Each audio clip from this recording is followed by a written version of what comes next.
without labor protection, we'll have to understand that the entire labor market is classified as the entire pool of input labor possible, as there is no protection of employment. So here we change the definition of productivity as total output divided by total possible input. Here we see that the cost of giving a minimum wage would actually eclipse the cost of automating most of the blue collar jobs. Here the classical definition of productivity would fail us, and here we see that the total output divided by total positive input would actually decrease as the total possible input would increase as there is a higher rate of unemployment. So the minimum wage law would not even apply here, as most of the people would be laid off and there would be no laborers to pay the wage to, but much rather robots. So here we'd also like to show. Participant, I'm really sorry, but your time is up. Yeah.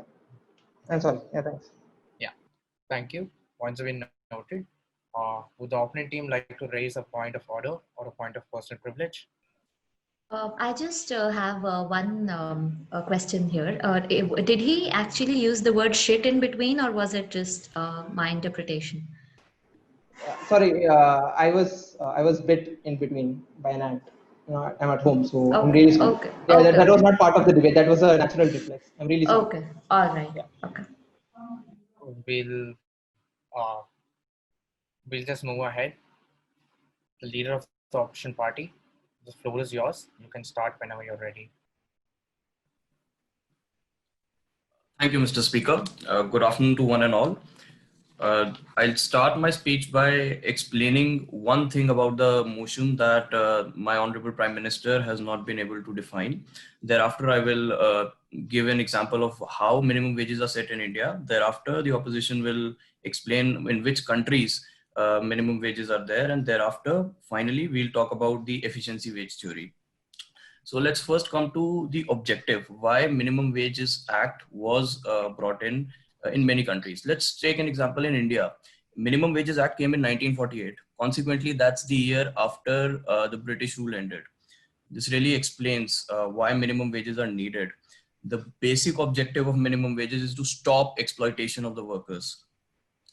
This is something that the proposition will definitely try to rug under the carpet, simply because they do not want us to even look at this aspect. Next, we come to setting up of minimum wages. The government in India at least uses 2,000 different types of jobs just for unskilled workers and 429 categories of employment. It states that the minimum wages are set after a lot of consideration. Minimum wages are different for unskilled, semi-skilled and highly skilled workers as well. My Prime Minister has clearly said that highly skilled labor would definitely mean high productivity. Well, Mr. Prime Minister, that is not the case. In current scenario, when the automation is not that much, we do need unskilled workers and semi-skilled workers in an economy. Otherwise, that would lead to higher levels of inflation. Next, let's talk about the countries that have are using minimum wages. Countries all around the world, even Scandinavian countries, have minimum wages. Developed nations like US and Canada have a minimum wage.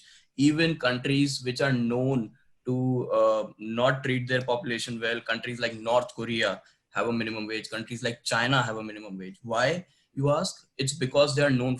It's because minimum wages actually lead to productivity, and this is something I'll state in my next argument why this is the case. China is known for productivity, it still has minimum wages. North Korea is known for using its population and exploiting them, they still have a minimum wage.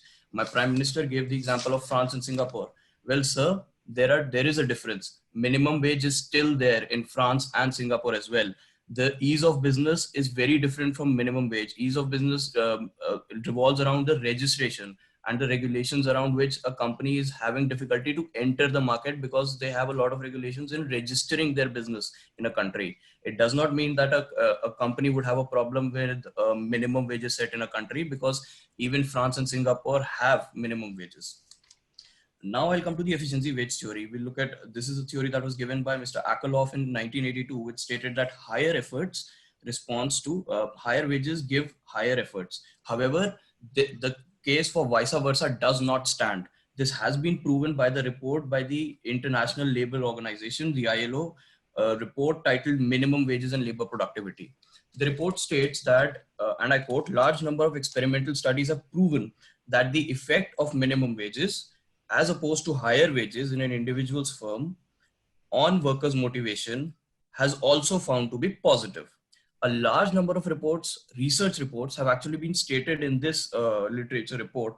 Reports by Ernberg and Smith in 2009, reports by Georgiadis, which was a UK report in 2013, a US report by Owens and Cagle in 2010, which took into account the US retailers, has also been mentioned in this report. It simply states that the experimental studies and the observation is this, that even a minimum wage acts as a driver of positivity, of productivity within the labor. With this, we would like to now move on to the fact that our Prime Minister states about the classical definition. The classical definition has actually been reputed by many research studies, sir, and also you said within your speech that classical definition might not stand in every way. My Prime Minister also talks about the example of Ola and Uber in India. Well, Ola and Uber have actually faced the massive amounts of drivers not wanting to work for them. This is simply because exploitation has come into play because of lack of minimum wages here. And with that, I would like to close my argument. Imagine a world without minimum wages. Imagine what is going to happen. Well, we've seen the example of Ola and Uber. Imagine every company to be Ola and Uber. With that, I would like to thank for your time. Okay, thank you so much, participant. Points have been noted. Would the opponent team like to raise a point of order or a point of personal privilege? Okay, with that, we move on to the next speaker, the member of government. The floor is yours. You can start whenever you're ready.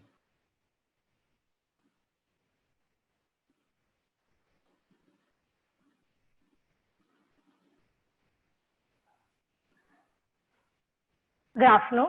The opposition has mentioned us that we should imagine a world without minimum wages.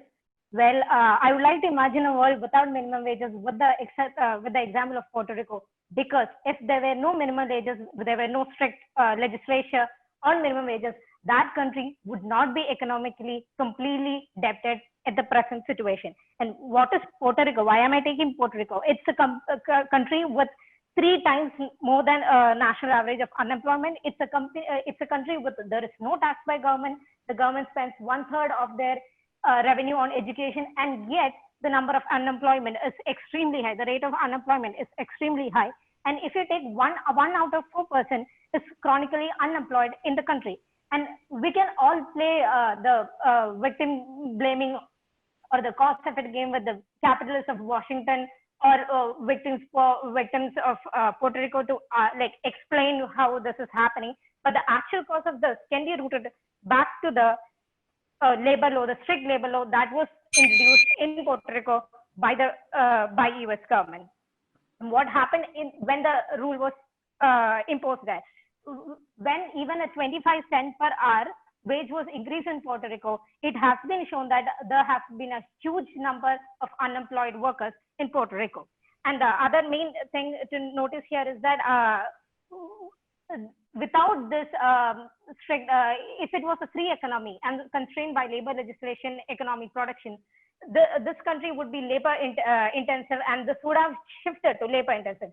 So as the opposition mentioned, I am imagining a place without a minimum wage for Puerto Rico, in which Puerto Rico would be the US center of needlework industry and other highly labor intensive production like linens and embroidered workers. And the American people would not be buying those stuff, those labor intensive products by importing from Hong Kong and Korea. I am imagining a world without minimum wage for Puerto Rico. And as a result of which, there would be very less amounts of unemployment, and the factors of the country will not be going to illegal markets to make money for a living.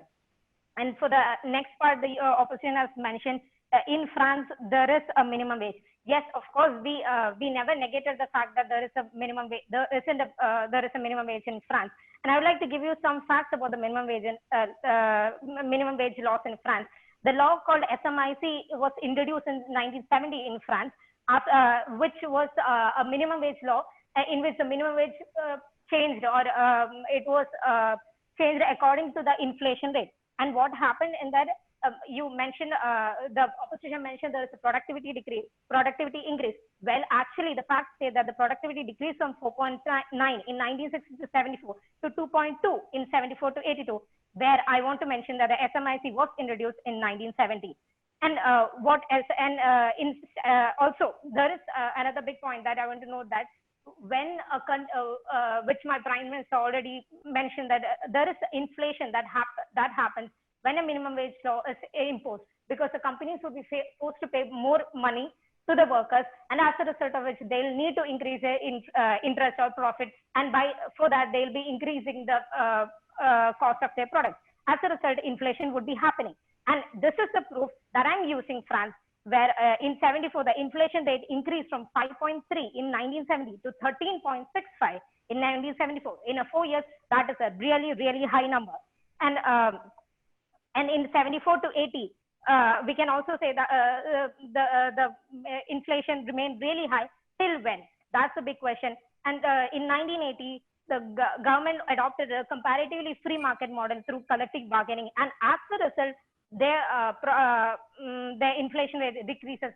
Productivity has still not reached the all-time high because of the measures that was taken in the beginning, and because of the unemployment and loss of education to the youngsters who chose to work for the companies. Well, you can say that it is the 6th most productive country in the world, but sir, I have to ask you, are you ignoring all those people, all those workers who could have been working because of this? Because if I recalibrate, counting the number of people, the 1 out of 10 eligible who were out of job, and the 20% unemployed youth, the productivity of the country is 18th in the world, which is actually pretty low compared to the 6th, which was boosted and glamorized by the country. And the next thing I want to mention is how no MNCs is investing into the country, thereby which could increase the productivity in the future. And no MNCs investing in the country because of the... We're really sorry, your time is up. Sure. Thank you. Thank you so much. Points have been noted. Is there a point of order or a point of personal privilege that the opponent team would like to raise? Fine. With that, we move on to the next speaker. The member of the opposition party, the floor is all yours. You can start whenever you're ready. Just one thing. You will give the signal on 1 and 4 minutes, right? Yeah. Okay. All right. Okay. Good afternoon, Mr. Speaker and respected members of the Parliament. So I am utterly shocked and rather very surprised as to why the proposition could not understand the main concept that we were trying to bring to light, that minimum wages do not result in unproductivity. I would begin by citing and elaborating upon a few arguments which were raised by the leader of the opposition. Moving forth, I would address the arguments which were raised by the Prime Minister and the leader of the member of the government. So to begin with, as the leader of the opposition very clearly defined what minimum wages are, I would like to just add one thing here to counter what the Prime Minister had mentioned, that minimum wage is not a violation. Minimum wage is actually a statute. Minimum wages law, the labor laws, they are statutes which are meant to protect the workers and not a violation of any of the rights, or probably what the Prime Minister was trying to say, I fail to understand at this moment. Apart from that, carrying forward the arguments of the respected leader of opposition, minimum wages are meant to combat poverty, ensuring vibrance of the economy. After the 2008 financial crisis, the International Labour Conference, which is the topmost body responsible for maintaining and protecting the rights of the workers, they came up with a Global Jobs Pact in 2009, which identified that the regular adjustment of wages in consultation with the social partners as a means of reducing inequality and increasing demand and contributing to economic stability. Apart from that, as the leader of the opposition very rightly cited a couple of empirical studies which have been done, which prove the fact how minimum wages increase productivity rather than decrease, I would like to cite and elaborate upon the report which was talked about by the leader of the opposition, the ILO report, of which one particular quote he mentioned. The ILO report also talks about 4 major points. 1, how the workers are motivated by the incentive of getting a minimum wage. Two, how more productivity is enhanced and how minimum wages, the existence of minimum wages leads to the improvement in the training facilities provided by the employer as a result of low, which also leads to lower turnover in the industry. Third, the firms become efficient in any industry because they respond to the increase in labor costs by raising labor productivity, and that is how they counter the unproductive nature rather than minimum wages acting or inducing unproductivity. The final point would be that minimum wages prompt lower productivity lower productivity firms to leave the market and higher productivity firms to expand themselves, thereby increasing the overall efficiency of the economy. Now, to counter a few points and arguments raised by the Prime Minister, wherein the first was itself the fact that the Honorable Prime Minister, fails to acknowledge the fact that productivity will improve or not improve. His whole argument was centered around the point that whether minimum wages should exist or they should not exist, and he fails to provide reasons why are we debating here taking away the rights of poor workers and not providing them the money which they have hard earned for. Secondly, the member of the government went on and on talking about Puerto Rico and Puerto Rico's examples. I would like to just counter her thereby, stating the fact that the reason Puerto Rico's economy failed was because the tax policy, because of the disparity in the management, because of the triple tax exemption, because of the concussion of federal subsidies, etc., and not because of minimum wages. Had minimum wages been there, their employment rates would not have flustered so much. Apart from that, the major reason behind why Puerto Rico failed was because their bonds did not hold much value, and the hurricane that struck there, that kind of rendered the entire economy helpless, and not because of minimum wages. So moving on, I would like to conclude and start citing the major points of our entire argument. The opposition here is trying to bring to the notice of the parliament that minimum wages is a right of the workers. It induces workers to work for themselves. It ensures that they are able to feed their families. It ensures that they are able to provide education to their children. It ensures that the bridge between the have and have-nots is crossed. And minimum wages is what forms the bricks of that very bridge. And this House needs to understand that and give workers their basic right. Thank you so much. Thank you so much, participant. Points have been noted. Would the opponent team like to raise any point of order or a point of personal privilege? None. None. Okay, thank you. With that, we end the first part of the debate. Now moving on to the rebuttal round. Just a few instructions before we get started again. Please note that point of information won't be available for you to raise during a rebuttal round. There will only be a point of order or a point of personal privilege that can be raised. The rebuttal speech is for 4 minutes each. And one last tip is that no new facts can be brought to light during the round of rebuttal. All the facts that needs to be mentioned inside a rebuttal round needs to lie under the purview of the debate that we've had as of now. With that, the floor is towards the leader of the opposition party. You're ready to start whenever you want.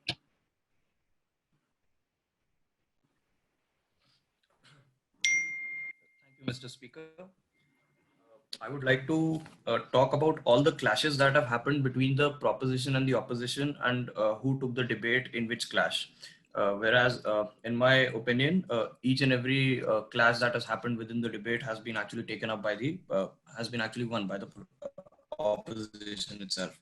The proposition started with the classical definition of explaining how minimum wages is actually between the demand and supply curve. However, the opposition was able to counter that by coming up with the efficiency wage theory of Ekerlof, and also explaining an amount of literature that is out there which states that this is actually not a hindrance between the demand and supply curve. Thereafter, there were examples of Ola and Uber given by the proposition, which were again well countered by the opposition by simply explaining by bringing in light to facts that yes, the workers have actually had a problem with that, and the companies themselves ended up in huge trouble. There was a talk about how high-skilled labor would lead to high productivity by the Prime Minister.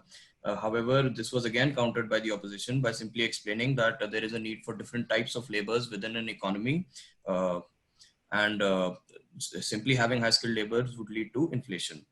Thereafter, there were examples of France and Singapore given by both the Prime Minister as well as the Deputy Prime Minister. The example of Singapore was simply countered by explaining that there is a presence of minimum wage there.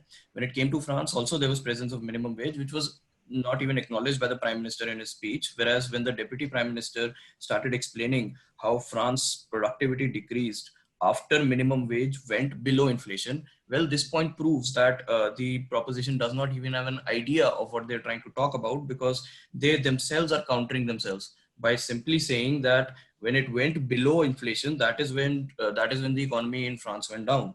And also this point was further well countered by the deputy leader of opposition when there was a talk of how poverty is removed when minimum wages are removed. So when minimum wages are brought in, how it leads to a more demand within the economy, because now the consumers have more incomes. Also, the deputy leader of opposition countered this point by explaining lower labor turnover that happens within companies which have a minimum wage because of the trainings that are provided there. This again countered the point of France not doing well because of Minimum Wages Act. Thereafter, there was a big example of Puerto Rico. The deputy PM talked about Puerto Rico for about half of her speech. This was all based on a fallacy. Minimum wages was not the reason why whatever happened in Puerto Rico happened, because US itself was having minimum wages back then. Every country most of the countries in the world were having minimum wages back then. What happened in Puerto Rico, if minimum wages were the only reason, then it would have happened in the world itself. Simple argument that the DPM failed to acknowledge. Also, the deputy leader of opposition gave very good example of how bonds were issued which were of junk status in Puerto Rico, how there was a debt crisis, how there was a triple taxation policy, and this was the difference between US and Puerto Rico. That's why Puerto Rico's economy collapsed and US's didn't. Putting all the arguments together, we can simply understand that the proposition did not come up with any valid observation, did not come up with any valid study, any body of literature that explained that minimum wages are actually a hindrance to productivity, whereas the opposition has come up with a body of literature, has countered each and every example given by the proposition, and has also countered every definition that they've given, which proves that in essence, the reality is that minimum wages do incentivize productivity and they do not incentivize unproductivity. With that, I would like to close my speech. Thank you for your time. Thank you so much. Once again noted. Would the opponent team like to raise a point of order or a point of personal privilege? Okay, with that, we move on to the last speaker for the day. Prime Minister, the floor is all yours. You can start whenever you want. The opposition gave a lot of papers and literature study. We had examples, and the body of study that was presented by the opposition was very cherry picked, because we saw the example given of Ernberg and Smith when it came to the effect of minimum wages on productivity. But they also failed to mention that Ernberg also wrote a paper on the effect of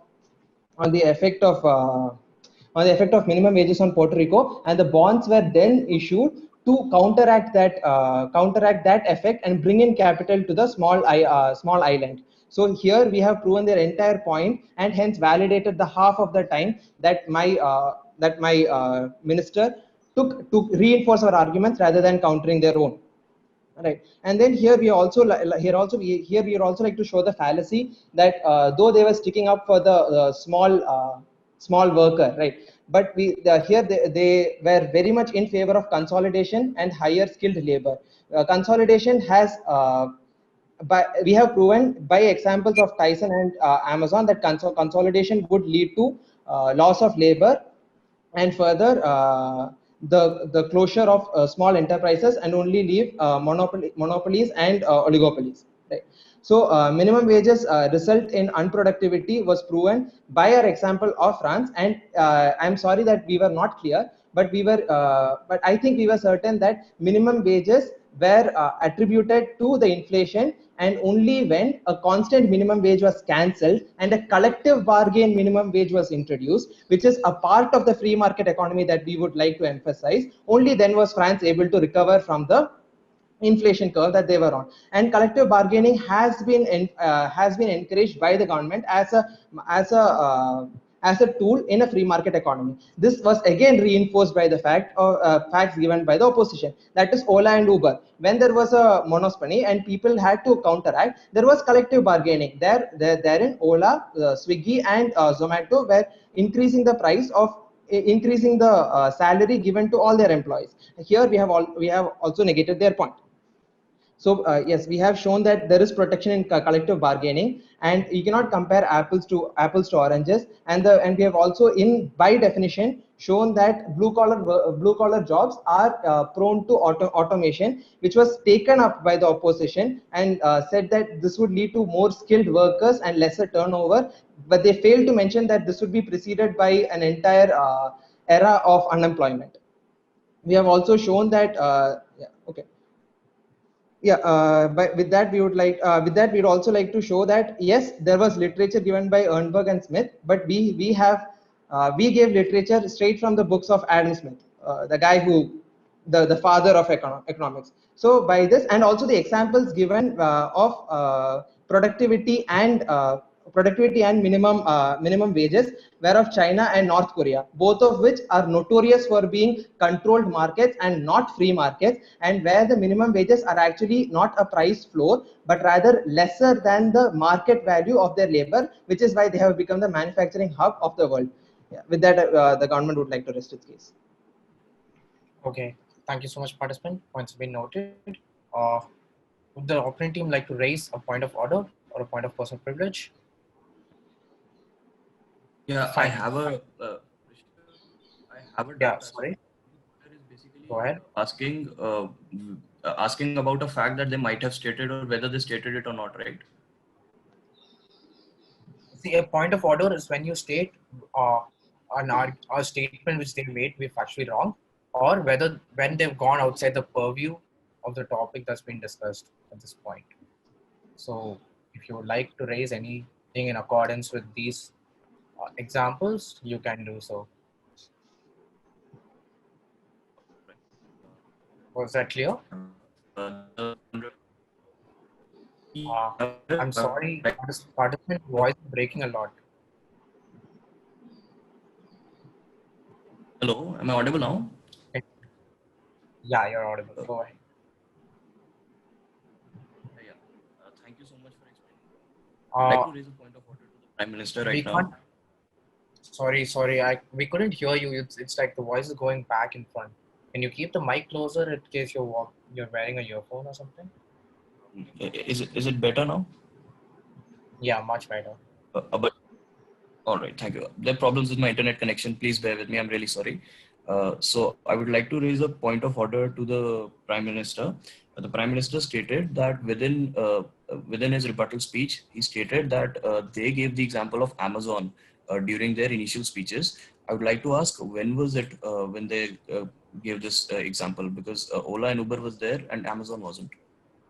Okay, participant, I'm really sorry, but a point of order can only be a statement which has been factually wrong. This is more like a question that's been put across, and therefore we can't be taking this as a point of order. Really sorry regarding that. If you make a statement stating that they haven't mentioned anything regarding that, then that would be a point of order that can be considered. But since you put across the question, we're really sorry. We won't be taking that as the same. Okay. All right. Okay, guys. Okay. With that, we move on to the end. We come to the end. Thank you. With that, we come to the end of the debate. Thank you so much, participants. This was a really good, well-researched debate to say. I'm pretty sure the judge has a lot of comments and feedback to give. Padmini, over to you. Hi guys. As Rishabh said, it was well researched, but I did feel throughout, I don't want to point out with whether it was with the proposition or opposition, but in general, I feel like the crux of the motion wasn't circled around. It was, there were points where I saw that you were leading towards the crux, but then you were also away from it. There wasn't a point of time where I could say a person's presentation or their statements is surrounded and centered around the crux, which I think one participant did bring the debate back into play, but I felt like throughout there could have been a more centered statements that could have been made so that the entire discussion would have been in purview of what the motion was. But having said that, as Rishabh mentioned, there has been a lot of research that's gone into this, I'm sure. I just felt like there could have been multiple moments could have been raised, especially by the opposition, which they failed to do, because there were. It's easier when you're in the proposition for a motion such as this, you are defending the indefensible, right? But on the opposition side, there were multiple points of order that could have been raised, but I didn't see any point of order that was coming from your end apart from one, which wasn't really regarding the topic. So that's my only feedback, but great job nonetheless. Okay, guys. Thank you so much for taking part. I wouldn't have any suggestions, but it's just a general feedback which I would like to give the participants for either the future or moving on to the next round. Just make sure that you're putting emphasis on one, emotions, and your voice modulations. I really felt that the opposition team were doing really good at this, but end of the day, it still felt like we could hear the pages turning and you reading through a script to say it's good that you're well researched and you have pointers for the same and everything, but make sure that you're putting that emphasis, that you're creating that gravitas to your speech, and you're putting that level of emotion towards the statement that you're putting through. It takes the understanding of that specific statement that you're putting through to another level. So that would be my basic feedback to say. I'm pretty sure you guys can work on the same. I think the proposition team, what you guys fail to do is that you should always work with the time limit in place. We gave you the time limit well in advance, stating that it's going to be 5-minute presentation. Prepare for a 4.5-minute presentation. Just prepare your script according to that. Even if you're going to read through, make sure that by 4, when you're hearing a 4-minute mark or when you're seeing a 4 number on my on screen, just know that you have to come across with a closing statement. Because it's when you end a statement half, when you don't end a statement before the time limit, it becomes way too open-ended and it leaves a lot of important points which you would have left out. So always make sure that you're preparing a statement for the time limit in place and not for the what all you need to put across.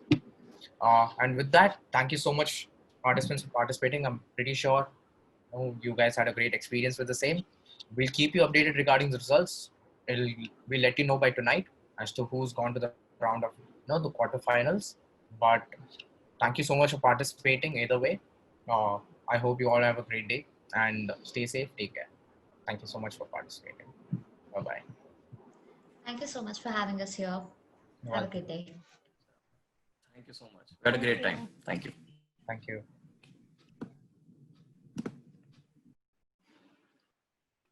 Okay, participants, you can leave the meeting room.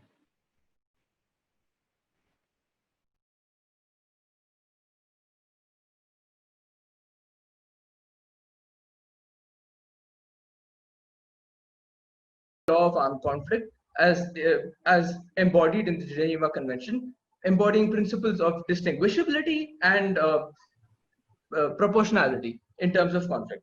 Now, thirdly, we talk about areas of conflict.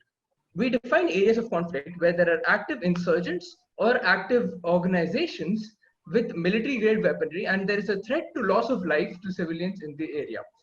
Now, why should we have said military interventions even in an area of conflict? Number one priority for any government is to ensure there is peace and to retain the rule of law in their sovereign boundaries. So let's talk about how armed insurgency in the past, for example, Kashmir and Naxalites in Chhattisgarh, etc., have posed harm and have posed a grave threat to civilians residing in the area. Like there have been participant, we're really sorry, but there's a POI that's been raised. Would you like to take it up, or would you like? Sure, certainly. Yeah. Okay. Participant, you can raise your POI. Please raise your hand camera rather than using the raise hand option. Okay. According to you, what should be the role of the international bodies such as the UN when countries decide to launch such military intervention? I should come to summarizing that at a prior point in the same speech. Go ahead. Thank you. Right. So coming back to what powers a sovereign state holds. A sovereign state holds the right to deploy its own military within its own boundaries in an area of conflict, and external powers do not have the mandate to interfere in this. The UN cannot interfere with a government of a sovereign nation deploying troops within its own sovereign boundaries. Now, we shall divide interventions into two types here for purposes of this debate. The first type of intervention we will call domestic intervention, i.e. intervention where there are rebellions, where there are obvious external funding-based terrorist organizations or insurgencies, wherein the government has to mobilize troops to quell said insurgency within its own sovereign bounds. And the second type of intervention we're talking about here is an external intervention. Now, normally in an external intervention, there is something known as a status of forces agreement, which is drafted between the host nation and the nation carrying out the deployment. The status of forces agreements speaks about details of what troops are allowed to do, how many troops are supposed to be there, in what capacity they're required to be there, etc. But such a draft is not required when we're talking about cases of genocide. The reason being that genocide is something which comes under the purview of the responsibility to protect, i.e. any host nation, any nation cannot have a genocide or mass murder of innocent civilians happening right under his nose. It is morally unjustifiable for any government to stand still while there are millions dying on just a few miles away across the border. Now, please ask. Right. So how can the affected state or any international organization make sure that the external intervention which is there is not under any selfish influence? Like if there is any intervention, that then it's for the good for the affected area and not by establishing their own power, or the cause is just. Well, ma'am has very rightly brought about the point of jus ad bellum and jus in bello, i.e. right cause and a clear demarcation of said cause. Now, this is carried out by any civilized nation before they go to war, or any civilized military before they deploy themselves. Further, let's talk about examples, all right? We'll talk about NATO invasion in Kosovo, wherein Kosovo Albanians were being mass murdered. There was basically a huge regicide happening inside said region, and this intervention successfully prevented the Kosovo Albanians from being absolutely wiped out. And then secondly, a second example we would like to quote is the UN supervised peace process in Cambodia, wherein the United Nations itself intervened in order to prevent the genocide in Cambodia in 1997. Further on the same topic, now my opposition had very quaintly asked about who determines whether or not this is a genocide or not. The answer is very simple. The answer is the international community itself. The United Nations Security Council has every right to determine whether or not a certain activity is being done in order to push people around, or if it's actually in order to prevent a said genocide. And the United Nations Security Council has done a pretty good job of this up until date. Now, a second type of intervention also has a second subcategory, which is collective self-defense treaties, wherein two countries of their own accord enter into a treaty of collective self-defense, wherein they state that if any of them is attacked, the other shall come to the former's aid. Now, this protects small countries from being pushed around by bullies. This protects the rights and interests of smaller nations, which the United Nations General Assembly has failed in doing up until this point. Now, there is also the 2005. I'm really sorry, but your time is up. Okay. Thank you so much. Points have been taken. Is there a point of order or a point of personal privilege that the opponent team would like to raise? Fine.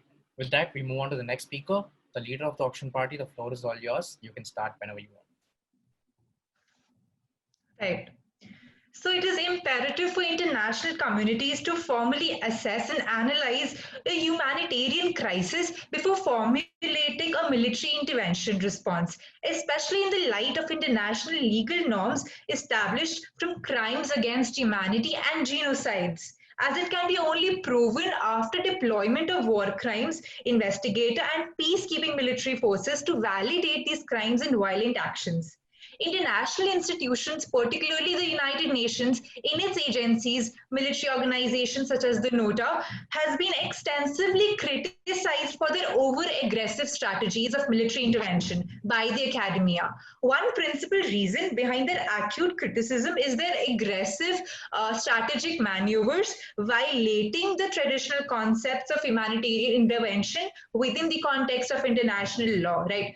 So to resolve this contention, new guidelines coupled with the fresh concept of responsibility to protect was introduced in effort to prevent any future violation of international law. The novel concept of R2P, which is the responsibility to protect doctrine, was extensively discussed by the policymakers and military experts during Syrian civil war, right? So in the light of numerous stakeholders and violent actors involved in the Syrian conflict, the discussion for immediate military intervention was largely limited to international laws, while many policymakers then arguing on the need to establish international commissions on intervention and sovereignty. So traditionally, humanitarian intervention is to use excessive tools and is to prevent mass violence, rapes, mass killings, genocides, and ethnic clashes without taking a formal request from the host state witnessing this crisis, and formulate multiple initiatives within the context of R2P to prevent further escalation of the conflict. So military experts state that military intervention involves a wide range of events, especially providing medical aid to rehabilitation and reintegration of affected communities to establish a new central government. Although within the context of this, it's very, We're really sorry. Would you like to take a point of information? Yeah, I'll take it. Well, regarding ma'am's statement about the United Nations largely being criticized for taking aggressive stances and aggressive maneuvers, can ma'am please put forward examples of such in history or in recent times? Yes, definitely, I'll do that. In 2011, in the Libyan civil war, basically when it was all going, so a NATO-led coalition began a military intervention in Libya, but as a result, they overthrew the great socialist People's Libyan Arab Jamahiriya, which was the leading party, and there was political tension over there. And in that case, UNSC could not take up any major steps to prevent that. And as a result, military intervention, which was external, did not play a peaceful role, but instead, just did a political whole case there, which was not at all, truthful or better for the nation. In fact, it was worse. Okay, you can continue with your statement. Yeah. So it is undoubtedly true that notions priority would be self-interest and will never indulge in a humanitarian crisis solely for the sake of humanity. So when the United Nations Security Council authorizes a humanitarian or a military intervention, the objectives of the humanitarian intervention are clearly mentioned in the UNSC resolution, where the UNSC takes complete responsibility for the intervention in the humanitarian crisis. However, in cases with the intervention not initiated by the UNSC, the objectives of the intervention are principally understood on its humanitarian elements, which forces any experts to question or cite its legitimacy. We need to see here that what's the legitimate ground for justifying the selfish reasons. We don't even know how much true they are. So focusing on such humanitarian missions, the military intervention should be limited and time specific, with actions limiting to preventing further escalation to conflict and human rights abuses. So now responsibility to protect is established on the fact that any military intervention should not be influenced by political ambitions. This clearly the state military interventions do not hold any stance, and they don't bring any change, and is absolutely useful. The objective of humanitarian intervention should not be specifically tasked to remove the responsible government, but to bring a change. We have not seen any such examples where a positive change was brought in, but the number of deaths has significantly increased, although in the light of military intervention in Syria, in Libya, and in all those countries where conflict has been there, it's not at all good. Okay, thank you so much, participant. Points over. Would you like to raise a point of order or a point of procedure? Yes, sir. I wish to raise a point of order on the speech made by the leader of opposition just now. The leader of opposition said, and I quote, that in order for international legal norms to be respected regarding troop deployment, there needs to be a review of what is actually going on the ground done prior to deployment in order for it to hold good with international law. Now, this is not inherently true because there is no international law which is binding and which states that there needs to be proper review of such or like proper systematic processes for military deployment in said regions. The one of contention here being that the leader of opposition had stated that it is essential for any deploying country to carry out appropriate reviews in order to justify themselves to international law. There is no law which states that you have to do so. Is that all? Yeah, that is all. That is the point. Okay, point of order considered, not subject to review. Yeah. Okay, thank you so much, Judge. With that, we move on to the next presenter of the House. Just give me 1 second. Yeah. With that, we move on to the next speaker. The member of government, you're ready to speak. The floor is all yours. Yes. Thank you, sir.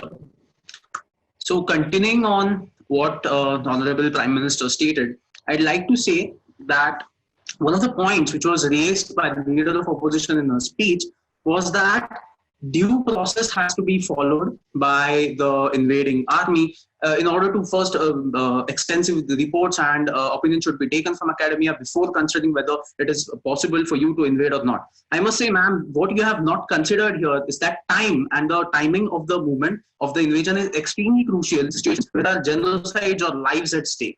Let me give an example. In 1971, when there was a genocide happening in Bangladesh and it was imminent that India solved that problem, it was very imperative for us to act in time and make sure that the insurgents or the terrorist organizations in those respective countries do not get enough time to carry out the horrible atrocities which they were about to commit. We have had numerous examples where if a problem such as this, which is in fact a threat to national security, when nipped in the bud at the right time, has been able to be, sorry? No, it's just a 1 minute mark. You can continue. Yeah. We have seen many examples where if a problem of such magnitude is nipped right in the bud, it is we are able to make sure that the repercussions of the said problem are not seen in the future.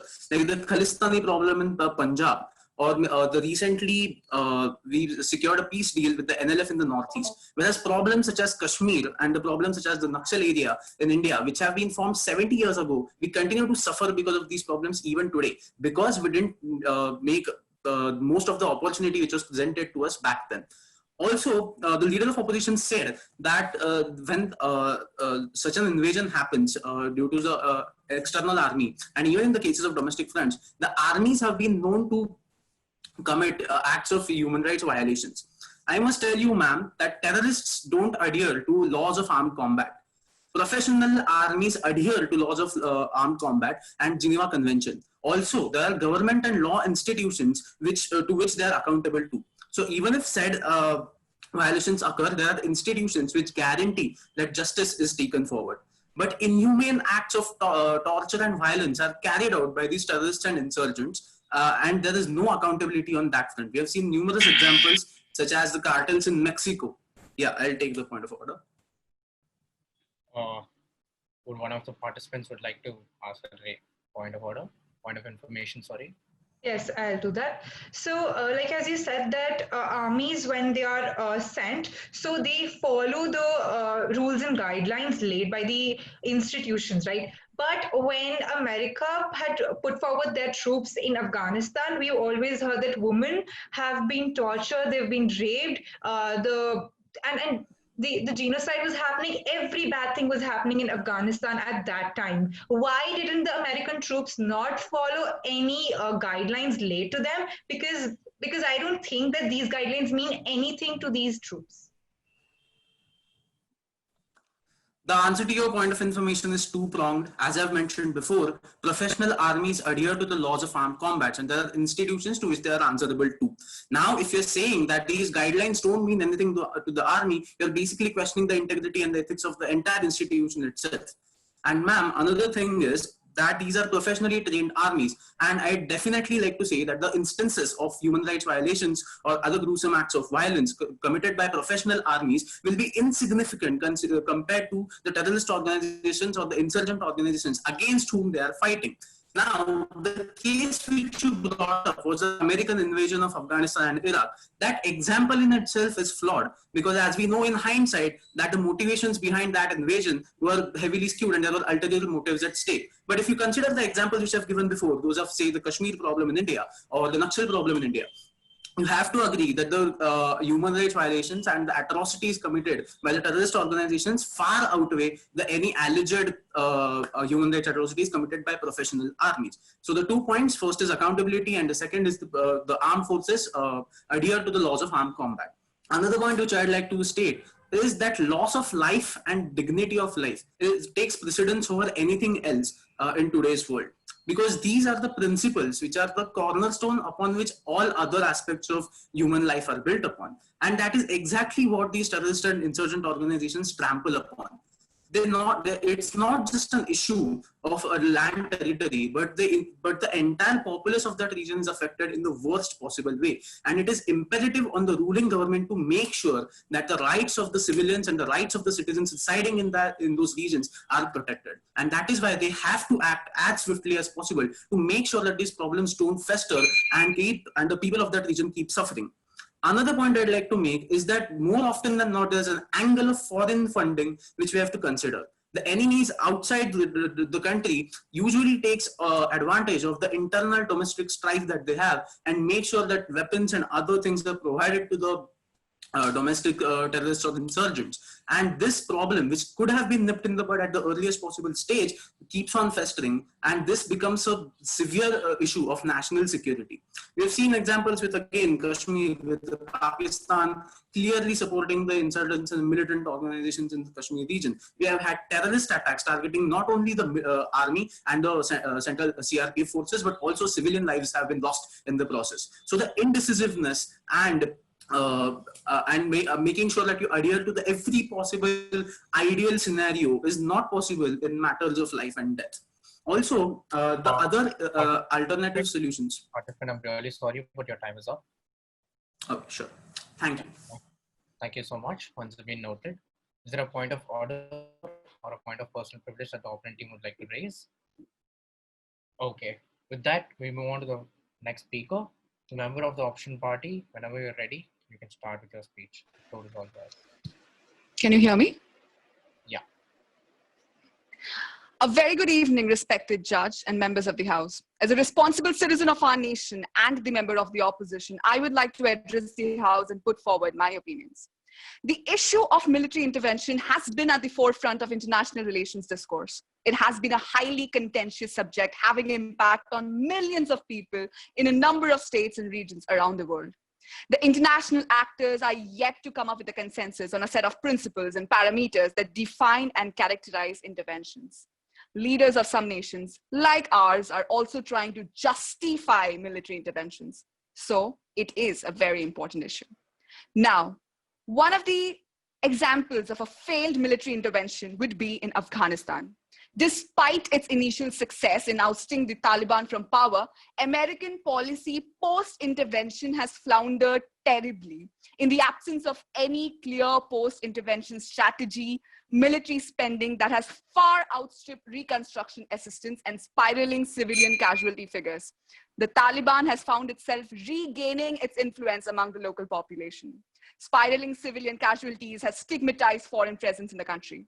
The use of aerial bombings, especially unplanned airstrikes, has caused massive civilian deaths, triggering a huge public outcry.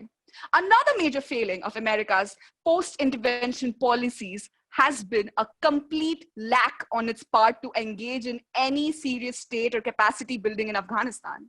Military intervention in Afghanistan have never worked, whether for the intervening powers or for the Afghans themselves.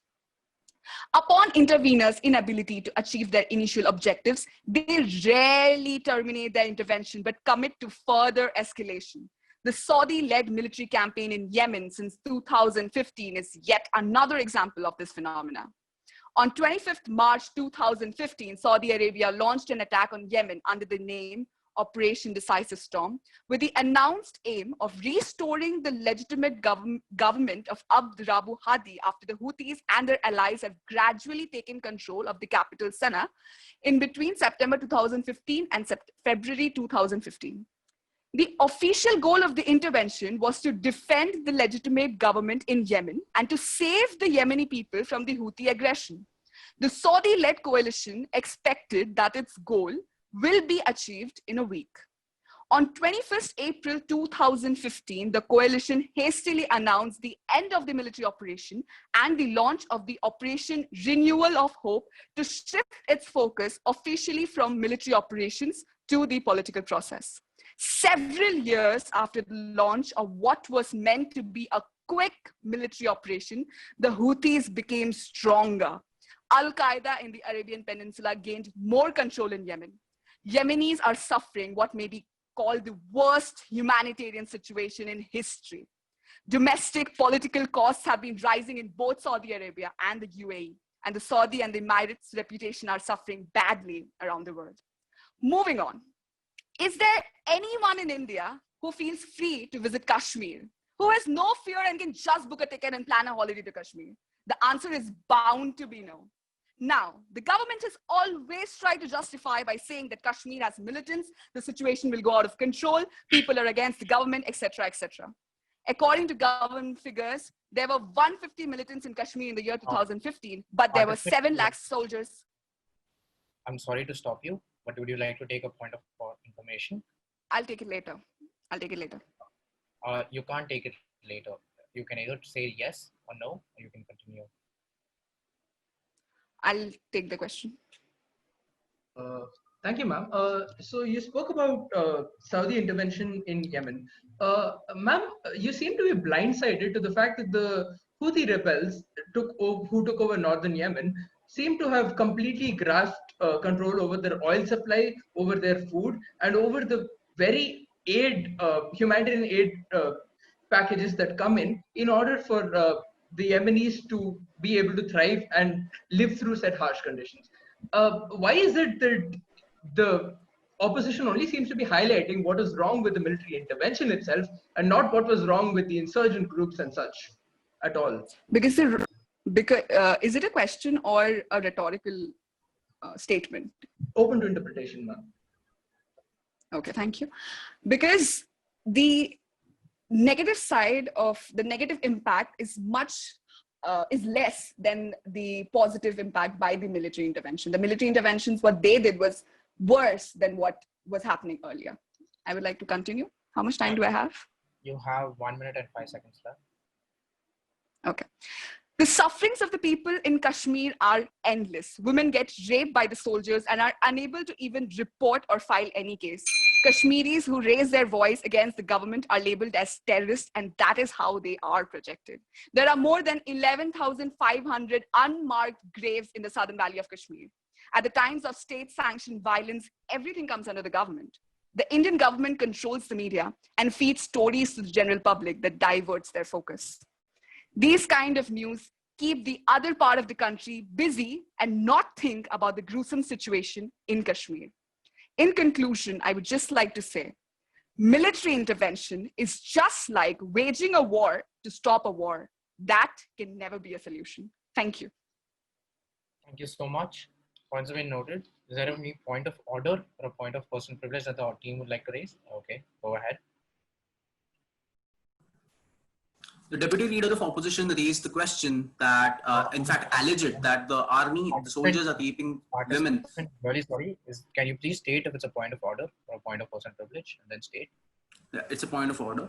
Go ahead. The deputy leader of oppositions highlighted the alleged atrocities committed by the army in Kashmir Valley.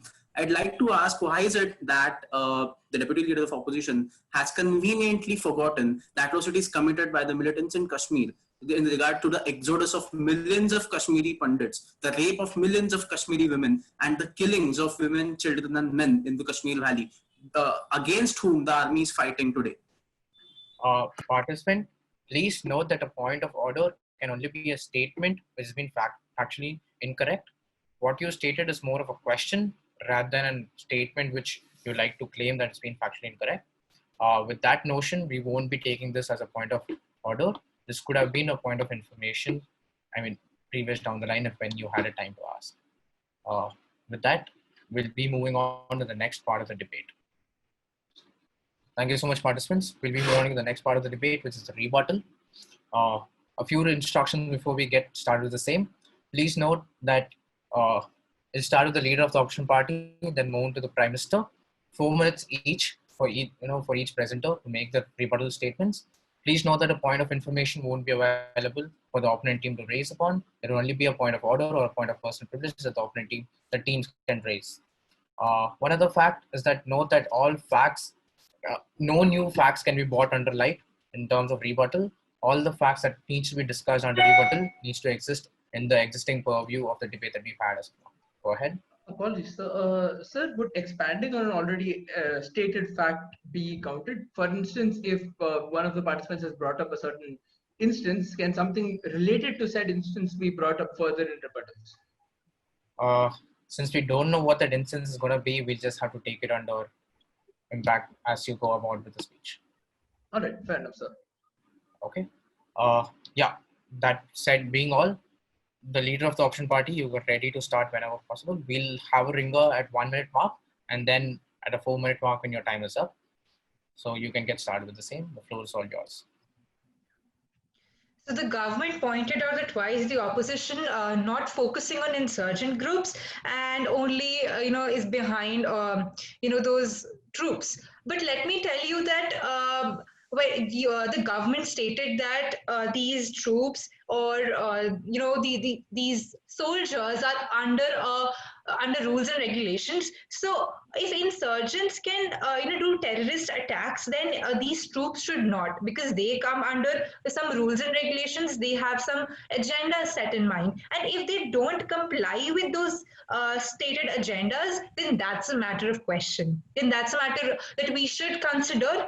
And whenever we were talking about not following these these regulations, the government always pointed about these terrorists and what a major impact these terrorists created, a negative impact in the societies, but not focused on what atrocities were taking place by these troops which entered in different areas of conflict.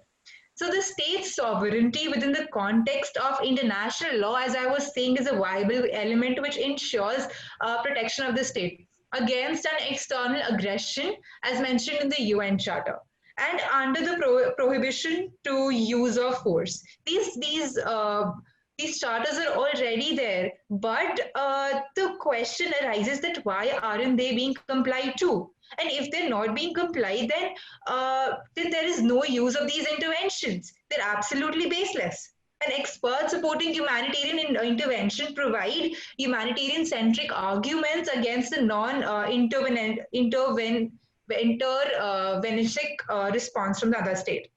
And violence to the life, health, or physical and mental well-being is being affected. There have been rapes, there have been torture of all kinds, and also outrage upon personal dignity happens in all the nations where these troops enter.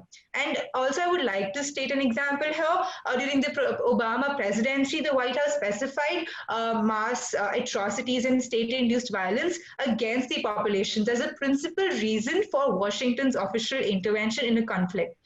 And UN Security Council formal recognition, the moral high grounds, and respecting the nation's sovereignty is important while formulating the humanitarian intervention policy. And we have been seeing that there have been patterns of taking of hostages, collective punishments, and humiliating those women and poor people in different nations. Who is going to stop this? And these, if the insurgent groups or the terrorists attack, that's fine. That's something we can't stop as rules and regulations set by the government. But what about those troops? They are doing much harm than those terrorists. Like those, to stop those terrorists, the troops come in and they are doing more harm. Like, what's the use of these interventions even? Like, why are they even there? So that's the whole point of state interventions not coming into place, and this should definitely stop, because if this harm continues to go, then then more than good harm is happening. There's a negative influence going on, which is not at all justified on any nation's part, may it be USA or maybe any powerful nation which is trying to make their name in the whole world through interventions, and this is not at all good. And also, when we come to the during Clinton presidency, this was also the official intervention policy of Washington, which was repeatedly reiterated during American intervention in Kosovo, as the government stated an example of Kosovo. Right. So through all these examples, we come to know that there is. I'm really sorry, but your time is up. Okay, thank you. Sir, apologies. Will a point of order be entertained on the rebuttal speech, sir? Yeah. Yes, sir. Now, the opposition had stated that the UN Charter has talks about external aggression, whereas this is not the case. The word term external aggression, the term even aggression, is not mentioned anywhere in the UN Charter, sir. Okay. Point of order noted, subject to review. Okay, ma'am. Thank you, So sir. how would I give proof with the same? No, for this thing, you don't have to give a proof. We'll do the report. Excuse me, sir. Yeah. If I did not say those words, then like how will I have to go about it? See, there will be two things that will be happening in the course of after this debate is over. One, as you can see on top, this video is getting recorded. So we'll be replaying the video to see if one that's been mentioned. Two, judge will be checking regarding the same as to if the statement made is actually right. And then we'll be considering the same when it comes to the scoring. Sir, with the verbatim be checked, because my verbatim might have been a bit off, but she said something to that effect. We'll take it under consideration. Thank you, sir. Yeah. Okay, guys. With that, we move on to the last speaker for the debate. The Prime Minister, the floor is all yours. You can start whenever you're ready. Thank you, sir. Thank you, ma'am, for your valuable opinion on the matter. Now, coming to the opposition's case on why this motion is to be opposed, the opposition hasn't put forward any substantial points. The opposition has failed to give us a single reason, a single alternative solution to military intervention in this regard. This is because I believe they, being reasonable human beings, understand that no form of reform can happen unless the guns are put down first. Now, the leader of opposition spoke about the international legal norms regarding deployment, about which she was, frankly, misguided, and further brought up the example of the Libyan civil war and spoke about why the United Nations is criticized. If anything, the United Nations here was criticized for not intervening enough and not criticized for what they did. What they did was very minimal. And that was the issue. The issue was them not conducting enough interventions. Further, we look at the forces which took part in the Libyan civil war on the insurgent side, and there was Belarus and Zimbabwe, neither of which are democratic nations. As clearly stated in the definition on the premise of the debate, we stated that these interventions are state sponsored, i.e. sponsored by a democratically elected government. Belarus and Zimbabwe have neither of those. Now, coming to the member of opposition's case on Afghanistan, the member of opposition agrees that intervention in Afghanistan wasn't the issue, but post-intervention policy was the issue. Post-intervention policy is not military intervention, because post-intervention policy involves rebuilding, reconstructing, and redeveloping regions where the economy has been hampered. Now, coming to the Yemen, the Saudi military campaign in Yemen, the opposition has conveniently blindsided the bombing of schools, the bombing of weddings, and the bombing of hospitals by the Houthi rebels, and then has come and put forward a case of Saudi intervention in Yemen, wherein it is well within the rights to do so, given that the Yemeni democratically elected government requires it to retain control. Now, I would wish to remind the opposition of the existence of something known as a court martial, whereby military wrongdoings or violations of international humanitarian law are looked at. I am frankly appalled that I am having to speak about the existence of something so trivial. Now, the opposition has said that there's nothing that goes wrong, acted as if there's nothing that goes wrong with soldiers if they conduct wrongdoings in this regard. However, that is really not the case. As we all see, there is the Hague Tribunal. After the Nuremberg tribunals of 1945, we have clearly in front of us grounds wherein any military body or any military personnel is subject to being punished by international law for committing acts of genocide, committing acts of like abuse against civilian populations and such. And lastly, we stated very clearly that the military follows the law of armed conflict and sticks to the principles of distinguishability, i.e. distinguishes them from the local civilian population, and maintains the principle of proportionality, which is any military advantage garnered by them will only be very will be very large in proportion to the civilian harm caused by it, which terrorists do not adhere to, as we have stated before. Therefore, the harm by terrorists and the harm by insurgent groups can only be higher than the harm by a professional army. And with this, I rest my case. Thank you. Okay, thank you so much, participant. Points have been noted. Is there any point of order or a point of personal privilege that the opponent team would like to make? Okay. I have a point of order. Go ahead. Yeah. So the Prime Minister said that the major issue for me is not intervention, but post-intervention. But what I mentioned is post-intervention will only happen when there is a military intervention, and military intervention drawbacks leads to post-intervention not functioning properly. I just wanted to clear my point. Thank you.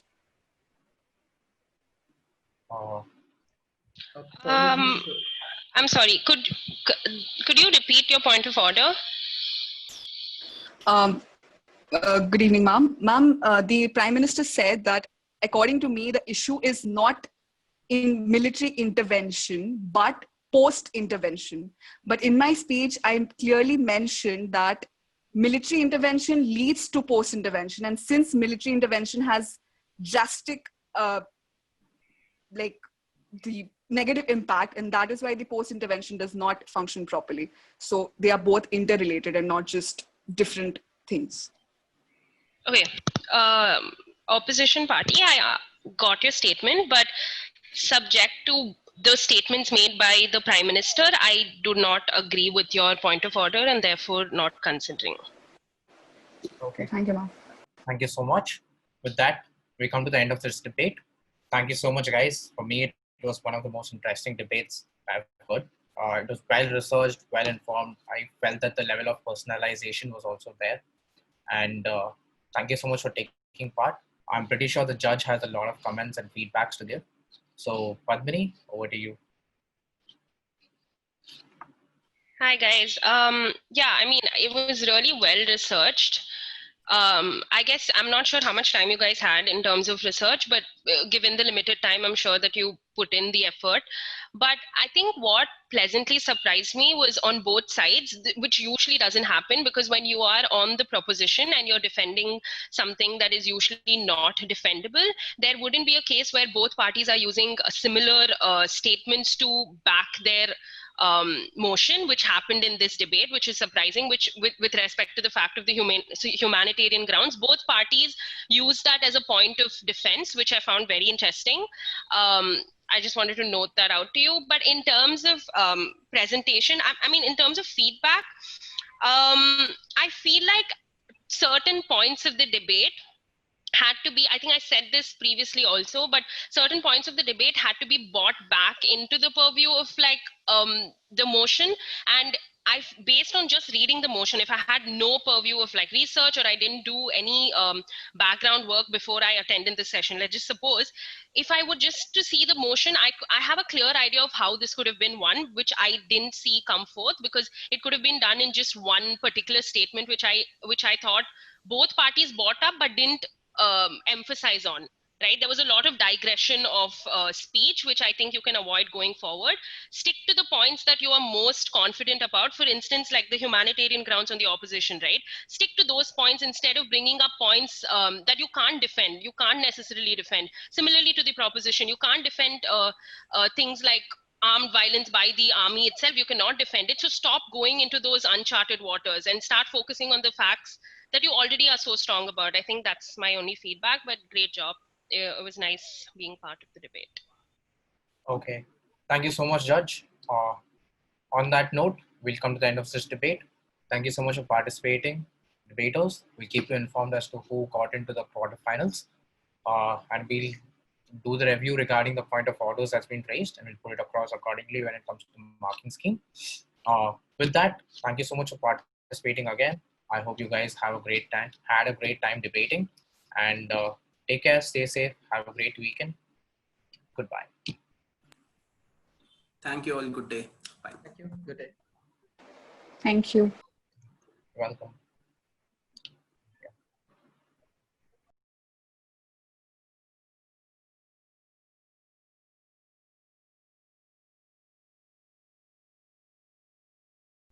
Sorry. Would the opponent team like to raise a point of order or a point of personal privilege regarding the same? Okay. With that, I think all the speakers have done presenting. We move on to the next round of the debate, which is the rebuttal round. Just a few things before we get started on the rebuttal. Please note that each speaker has 4 minutes to present the rebuttal statements. The POI, you cannot raise a point of information in a rebuttal round. Only points of orders and points of personal privilege are applicable regarding the same.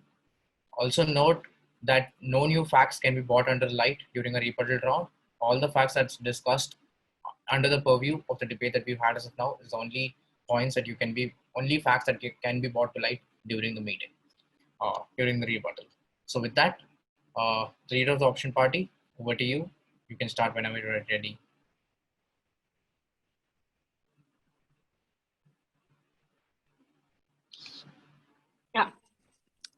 Yeah, I would like to start. I would like to firstly start with the claims that the ruling party made about how we are going to ignore the places which are regionally sensitive and need state-sponsored military intervention. I would like to state that when somebody throws something at us, is it the only way you throw back at them by violence? What about the region, the places which are very religiously sensitive, like India, like Iran, like Syria, like Pakistan, or any other countries for the matter of fact, especially India, where the religious conflict is the biggest issues anywhere else. So what are we telling, and what examples do we set our citizens, that when someone throws a ball at us or fires us, we have to fire them back? Is that how we are going to justify, and that is what ruling party is doing? How is the ruling? I feel through military intervention, through giving the claims and through giving the words titles through military intervening and through state-sponsored military intervention, the ruling party is only trying to hide the places it has neglected and the places it has failed to have its place and give it developments. Because there are so many places in India, unemployment, poverty, so many different places. I cannot even count the number of places and the areas of conflict where the ruling party could have helped itself, could have helped the place, but it hasn't. I'm not saying that it is not in the purview of interest and it is not to be neglected.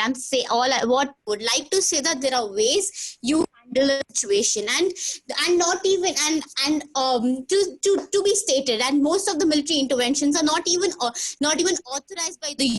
So when we are not going to be, when we claim that we are a very supportive part of the UN, when we are held members of the UN and we go against them, or not to go against them, and when we do not take their authorizations, how are we going to set ourselves as an example to any other leading nations? And through military interventions, what about the states and what about the countries that are not physically, are not fundally, that do not have the resources and the funds to even help the country? And how are they going to? So what are the big first world countries setting examples to the countries that are not going to be able to fight themselves? So I feel the ruling party, through this military intervention, through sponsoring military interventions, is only trying to hide and neglect their areas of backwardness, missed and the areas they have missed and where they should have worked on. Thank you.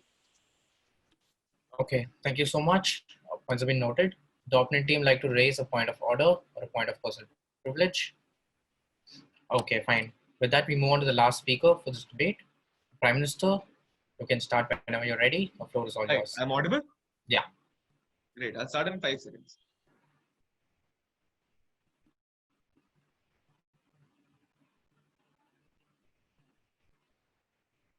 Panel, this debate was over the time at which they didn't respond to any of our material in their LO speech. What has been the case so far from opposition, and why has it been meager in terms of the characterization that we draw to you and also a comparative argumentation? Firstly, they say that, look, there are things that the government wants to prioritize, wants to deprioritize, and therefore in order to mask off its attempt or its shoddy attempt at solving issues like poverty somehow, they're going to now militarily intervene in armed conflicts. We think, panel, personally, that a country that is going to intervene militarily or armed, in an armed fashion in their own country will obviously be subject to things like global media, will be subject to things like high amounts of criticism, followed by a lot of in-criticism by different media channels and by different forms of discourses in their own nation to begin with. At that point in time, what is this stupid nation that is going to hide their poverty, or that is going to probably try and hide their poverty, which is an unrelated issue completely as to why this armed conflict is happening in the first place? We don't get that. Moreover, as a form of rebuttal, I've already preempted in my first speech only, this is a very selective issue that the state needs to preemptively act on. This is not a parliament in which you can pass a bill saying that I'm going to reduce the tax rates in order to solve things like inflation in the country. This is not a mechanism in which you can follow things like proper discourse channels or things like parliamentary proceedings, like I've told you before, as a comparative of any other mechanism or incentive to begin with. At that point in time, if I want to mitigate all of their harm, which opposition says, I have one statement for them: go to the parliament, raise a bill, get your solutions in order. This is not the place for that. Secondly, they say that probably you might not have enough amount of resources to do so. In a parliamentary debate, Madam Speaker, there exists a thing called government fiat, which essentially means that on government, we are able to do the measures that are as a burden in this particular debate. If that weren't the case, government would automatically lose this debate. That is an illogical argument. What has government given to you in terms of argumentation? 3 things. Firstly, we've proven to you how effective is this particular policy going to be in the first place, because there exists a point of contact. There exists you knowing specifically what are the parties involved, specifically what are the demands of different parties, and also what are the priorities of different people involved in a particular armed conflict. Therefore, the resolution making process is going to be much more faster and much more efficient in the longer run and the short run on government side, simply because you know things much more than any other institution, for example. Secondarily, because you're much more accountable, you're likely to act in a much more clean manner as compared to other countries to begin with. Madam Speaker, this debate is not about whether or not you can solve issues like poverty. This debate is not about whether you can say, let's say, for example, things like diplomacy, because that already existed. In India, for example, diplomacy currently exists with the Kashmir issue. Yet we have the Indian army patrolling different districts in Kashmir. It isn't that an armed conflict getting solved by military intervention is going to completely cut off things like diplomacy. That really doesn't exist. If that were the case, we would have zero attendance in the United Nations General Assembly when it hosts the next meeting of the GA tomorrow. If that were the case, we would have no Security Council, because everybody would intervene in their own nation and not do diplomacy at all. Things work hand in hand. We don't refute diplomacy. We support things like military intervention. On opposition, they support nothing, but they also say to you that, look, it's going to be a better world if in case you are diplomatic to begin with. We think it's a common misconception that diplomacy cuts through this particular argument. Extremely proud to propose. Thank you so much, participant. Points have been noted. There is a point of order that was raised during the meeting. You can state the point of order as of now.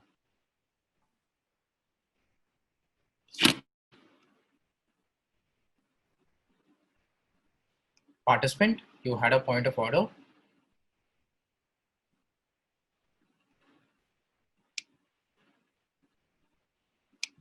Ayushi, are you there?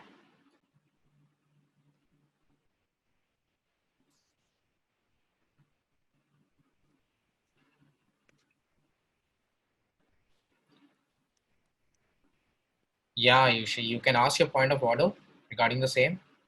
Yeah, I wanted to ask the opposition party to not call its own country stupid. Okay. Please note that the party is representing the house and not any country in general. Yeah. So it's part of the judge to Exactly what I ever. wanted to state out. And it would actually be stupid if you are thinking that the global media isn't going to reflect on poverty. Okay, participant, you cannot refute. I mean, I thought a point of order had a response to it also. Okay, no, I'm so sorry. I didn't know. going to be judged by the judge. Right. Thanks. Yeah, not an issue. Judge, would you like to take it under consideration or not? Yeah, I mean, thank you, leader of opposition, duly noted, but not to be considered. Yeah. Thank you so much, participants. With that, we come to the end of the debate. Thank you so much for participating. It was a really thoughtful debate to say on both sides. I'm pretty sure the judge has a lot of comments and feedback to give regarding the same. Over to you, Padmini. Hi guys. I think firstly it's pretty basic. I'm sure the folks over at Compass Career would have already told you. But if you guys have your videos on, I know that you have probably some sort of issue on your side with respect to the internet. But when you have your video on as a judge, it's just so much easier to read a person's attitude through their body language. Although I cannot see all of it, I have a fair idea of what you're putting forth. I know it sounds silly, but that's just something that works when you have your video on. And I completely understand if you have issues that is preventing you from doing so. But if you can, you definitely should have your video on when you're presenting, and even when you're not presenting. So I can even factor in your reactions to someone raising a point of order or a point of information. And this is something that really helps you more than it would help me. Of course it would help me, but it also helps the participant. Well, that's one point, very basic. But in terms of the debate as such, I see that all of you have maintained a part, like unlike the other teams, I felt like at least the crux of the motion was kept in play throughout. There was not too much deviation. But if I have to point out one feedback, it would be to keep your statements crisp, right? This is a scenario where nobody is interrupting you. And I found that shocking that a lot of people didn't come up with point of information in between, but it wouldn't be the case all the time. So when you're constantly having people stop you in between, you should be able to deliver what you're saying in a crisp manner, so that you don't take too much time to put forth your idea. I think that's the only feedback that I'd like to give. But other than that, good luck. And it was a nice time being a part of this debate. Thank you so much, Judge. With that, we come to the conclusion of the debate. Thank you so much for participating, participants. We'll let you know by the end of the day if you manage to get into the quarterfinals. But if you're not, we hope you had a great experience taking part in our parliamentary debate. We'll stay in touch for sure. So have a great weekend, stay safe, take care, and all the best for your future. You can leave the debate, guys. Bye-bye. Thanks a lot, Rishabh. Thanks, man. Go ahead.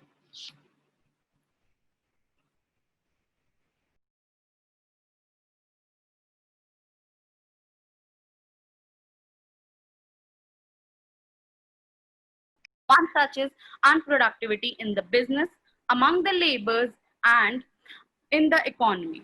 Million Friedman said that it has always been a mystery to me to understand why a youngster is better off unemployed at $1.6 rather than employed at $1.25.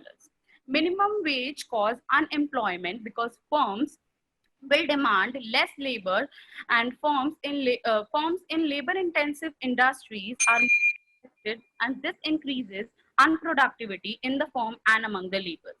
Another reason why unproductivity increases in the firm is because of the uncompetitiveness in the firm. A higher minimum wage could push up cost, causing a firm to go out of business because they may not be able to afford high cost wages labor.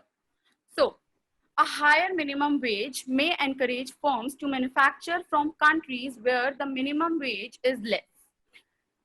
The Minimum Wage Act also causes cost push inflation. That means the firm faces an increase in cost, they are likely to be and they are likely to pass it on to the consumers. I'm so sorry. I have a point of order. I don't mean to interrupt, but I have a point of information. Yeah.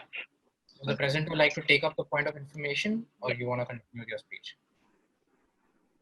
Okay, that's a yes, I guess. You can ask your question. All right. The Prime Minister stated that members from the organization were removed in order to maintain the pay structure that would be required during minimum wage laws implementation, but then proceeded to state a self-contradictory statement saying that there will still be no competition in the organization itself, suggesting that people wouldn't bother to keep their jobs even when they were the ones who got to stay back and they weren't the ones who were cut down. Okay, so I stated that yes, the firms will remove the laborers because of the high wages. There will be incompetitiveness not among the laborers but among the firms, the firms of different countries, because when there are different, what I stated, that there are different countries and there are minimum wages in some countries and there are high minimum wages in some countries. So there will be competitiveness among the firms of different countries where there are high minimum wages and where there are low minimum wages. I hope I answered your question. Thank you. Shall I continue? Yeah. So the Minimum Wage Act also causes cost push inflation. That means if there are high minimum wages, the cost will directly transfer to the consumers and the firms will charge high for the products. That might decreases the sale and unproductivity in the market. A minimum wage may also increase the number of people working on the black market. So firms can... Point of information. Would you like to take up the point of information part, speaker? Yes. Okay, the Prime Minister stated that the high minimum wages would bring cost-pulled inflation and stated that the consumer will not be able to afford it. The Prime Minister is lacking to understand the fact that the people who are receiving high minimum wages are also the same people who are consuming the products. So there's a logical fallacy in the statement. Okay, so there is a difference that the people who are getting the high minimum wages are mostly the poorest sections of the society, and there are many even if there are people who are hiring, there are employees who are getting high minimum wages, but there are employers also who are buying the products. So that might help, that might pressurize them, that they're already they are paying someone high wages in their firm, and then they have to also buy products with high prices. Thank you for the question. Shall I continue? Yeah. So, minimum wages will also increase the number of people working in the black market, so the firms can avoid paying the legal minimum to the people who are working in the fair markets. So next, also many who benefit from the minimum wages are second income earners. A household with a single income earner just above the minimum wage is likely to be poor. Lastly, if a minimum wage is set, labor is sure of their income and tends to work less because of a short income, and hence minimum wages driven labor laws incentivize unproductivity. So also it can disrupt the economic system, considering the demand and supply where the economy is at equilibrium. Minimum wages function similarly to a price floor, imposing a high wage level. Then the equilibrium would disrupt the price mechanism, which means that the market will not be able to clear, seeing workers not being able to find work. As a result, non-price competition such as workers' personal connection, experience or age would supersede the price competition, which makes it more difficult for unskilled and younger individuals to find work. This just means that a minimum wage policy will have side effects that can cause a lot of damage to the labor market and also the unproductivity in the firm and labor itself too. Thank you. Thank you so much, presenter. Points have been noted. Is there a point of order or a point of personal privilege that the opponent team would like to raise? Okay. With that, we move on to the next speaker, the leader of the opposition party. The floor is all yours. You're ready to start whenever you want.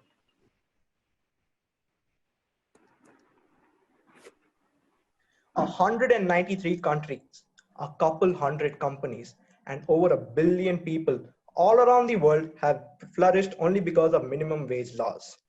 I, as the leader of opposition, in my speech will address definitions, scope and objective, Maslow's need hierarchy and criteria. The member of opposition in his speech would address the fact-based, solutions-oriented arguments. So I would like to define minimum wage according to International Labour Organization. Minimum wages have been defined as the minimum remuneration that an employer is required to pay wage earners for the work performed during a given period, which cannot be reduced by collective arguments or individual contract. I would also like to define incentivize. Incentivize means to motivate or to encourage someone to do something. I would like to explain the scope and objectives of minimum wages acts all around the world. First is to safeguard the employee has a basic physical necessity, proper health and comfort. 2, to ensure that the labor gets fair wages. 3, to ensure that the labor has a decent life and has a respectable name in the society. So Abraham Maslow was a famous psychologist in the United States, and he proposed a theory called Maslow's need hierarchy. So Maslow's need hierarchy exhibits 5 transitional needs for a human being to live a basic life. First is physiological. Second is safety. Third is love or belonging. Fourth is self-esteem. And at the end comes self-actualization. Physiological needs are basic needs like food, health. A point of information. Okay. Would you like to take up the point of information? Or would you Yeah. Yeah. You just stated that it is going to ensure fair wages to the workers, but it is actually providing same minimum wage to the skilled as well as unskilled workers. So how is this a fair wage system when the skilled and unskilled are receiving the same minimum amount of wages? The skilled and unskilled workers do not receive the same minimum wages. That's factually incorrect. Different types of jobs and different type of labors have different minimum wage rates. That's how the law works. And if there's proof against this particular point, then please present it. Okay, you can continue with your statement, President. All right. Okay. So how much time do I have? You have 3 minutes left. Okay. So under physiological needs comes basic needs like food, healthcare, and shelter, clothing. Under safety comes security of income, security of health, and security of family. Under love and belonging comes friends, family, and sexual intimacy. Under esteem comes a respectable name in the working society. And at the end comes self-actualization, which is earned by a labor at the peak of his or her career, where he or she can make intense decision-making skills, has morality, and also is spontaneous in his or her job. Now, with the minimum wages act all around the world, the first 4 needs are completely covered, and this is how the basic belonging of a person is ensured in the society. The last one, which is self-actualization, only is gained by a labor after grinding in a particular job over a period of years, and that's when he or she can attain that confidence in a particular job. Now, I would like to explain how minimum wages are fixed. So according to 3 criteria are how minimum wages are fixed. First is time rate. So this is fixed according to the amount of duration of work is done by a labor. Second is piece rate. So this is regarding the number of pieces manufactured by a particular labor. Third is overtime rate. Overtime rate is regardless of piece rate or time rate. This is calculated by the amount of overtime undertaken by a particular laborer. So the purposes of minimum wages is only to protect workers against unduly low pays. They help ensure a just and equitable share of profit and earnings to all, and a minimum wage to all who are employed and in need of such protection. Minimum wage can also be an element of a policy which eradicates poverty and which helps to overcome poverty. This will also reduce the inequality between the rich and poor, and also between men and women, by promoting the right to equal remuneration for work of equal value. In India, we don't have a standard fixed wage rate. Wage rate is the minimum wage is attained by collective agreement between the employers and employees. So in such cases, we don't have a fixed minimum wage rate in India. So the minimum wage rate varies from around 183 rupees in Bihar to around 484 rupees in Delhi.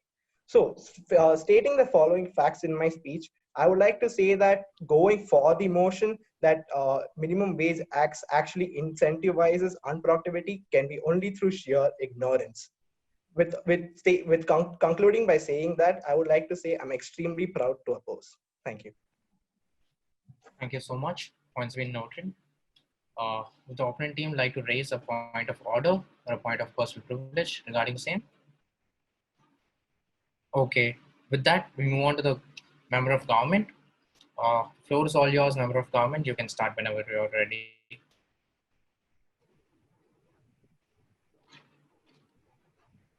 Audible? Yeah. So the topic for today is the House believes that minimum wage driven labor laws incentivize productivity. As the definition has been clearly stated by my fellow team member as well as the opponent, it is clearly the minimum amount that the employers are required to pay the laborers for the given amount of work that they do during a period of time. But this has been successful in providing stable job opportunities to a handful of people, it has actually caused unemployment on a large scale in the economy, because since the firms are required to pay a minimum high wage, and if those minimum wages are increased, there are firms that will be unable to pay those minimum wages, and so they will be using minimum labor to get their work done, and this is not only going to lead to unemployment but also exploitation of the prevalent labor in the economy. And unemployment is directly related to unproductivity, since the unemployed people, they're not contributing to the growth of the economy. So this is a very big loophole in this entire system of minimum wage system. And if you look at this whole perspective vaguely, it might look a very good way of, it might seem a very nice way, it might seem very rosy, but if you see the loopholes, there are many. Secondly, it's going to cause inflation. Now, since the minimum wages when the minimum wages are going to increase, so are the operating expenses as well as the administrative expenses, and all this is going to, and to cover all these costs, the firm is going to increase the cost of the products and services that they provide, and this will increase the cost of living, the lifestyle of the people in general. And in this way, this is going to negate the entire benefit that the people are going to get. Like if they're getting $2 extra in their pocket, those $2 extra are going to be spent on the increased amount of goods and services in the economy. So it is actually causing inflation and negating the entire benefit that is actually being provided to the people. Next, it can disrupt the economic system. Now, considering the demand and supply equilibrium that I think we all are aware of, imposing a higher wage level than the equilibrium will actually disrupt the price mechanism, and that will make the market, and there are going to be a lot of workers who will not be finding work, such as personal connection, experience of age, which speed the price competition, which makes it more difficult for the skilled and unskilled labor to work. Now, my fellow opponent just stated when I raised the question that the skilled, but if the one of the labor is a slightly higher skill than the other one, and both are being paid the same amount of wages, and at times the unskilled one won't get the job because the firm is obviously going to prefer a one with a more amount of skills, no matter how much. So this is actually going to hamper the personal development of that unskilled labor, as well as the person who actually got the job might feel that he did not get what he actually deserved, and this job is much below his dignity. Now, next, another very negative impact is the black marketing, because as I stated that there are firms that are unable to pay the minimum amount. So to avoid meeting these extra expenses to pay to the laborers, they might take the help of black marketing, selling the goods at a lower price in the market, and this is actually going to lead to other illegal activities as well in the market, such as black marketing, hoarding, which are obviously very unproductive, and they are going to cause large scale disruptions in the economy in general.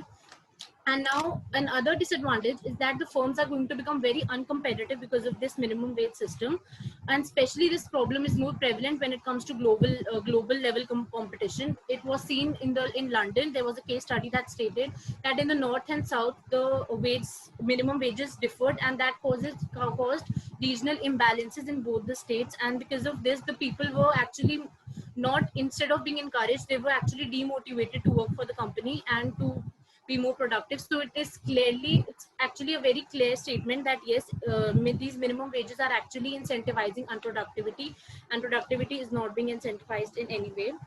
And now another practical possibility is that the sorry. No, you still have a minute left. Please continue.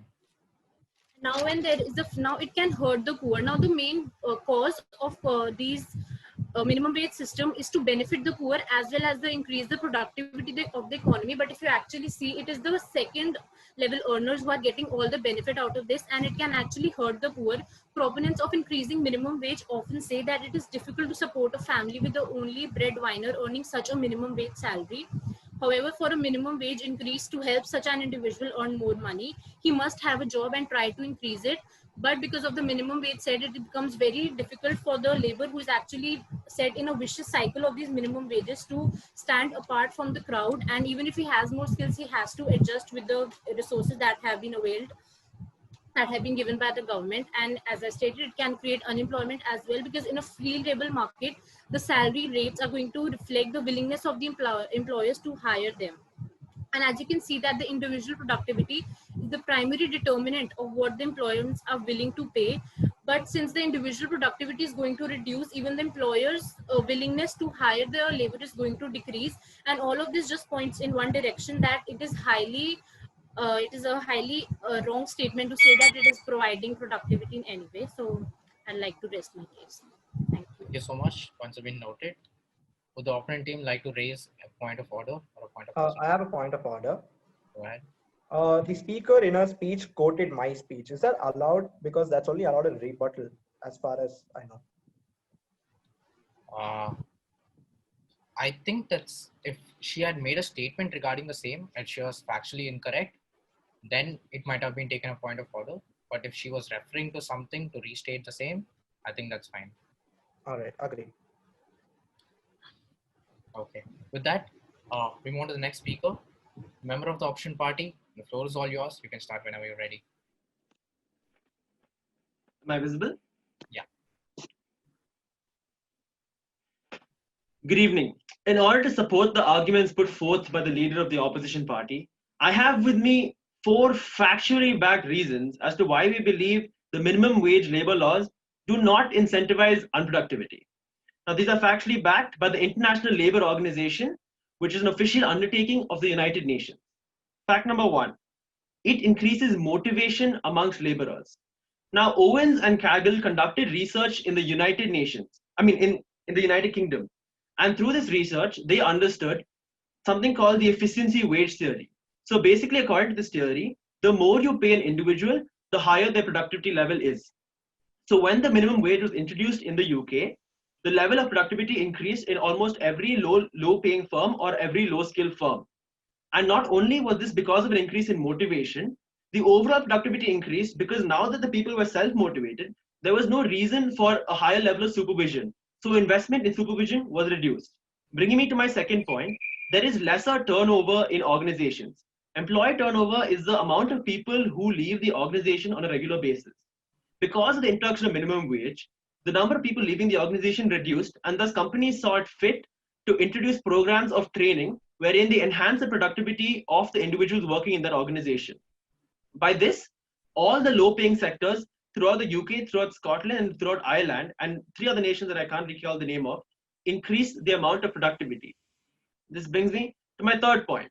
There is increased efficiency amongst firms. Now, according to a study conducted by Riley and Bonbine, the firms increase their productivity not by firing employees, but instead by training the employees that they already had in order to increase their morale and to increase their value in the organization and to give them that job safety that they innately required. Because of this, the number of people leaving the organizations and the number of people profiting in organization increased. This brings me to my last point, wherein at a macro level, efficiency in the entire nation's economy is increased. When you ask me how, I will answer you simply with this. Lower level organizations are forced to either quit or up their game, and higher productivity organizations will either take over these or expand their operations. The low level organizations who want to stay in the game will end up pulling up and adding on to the GDP of the nation.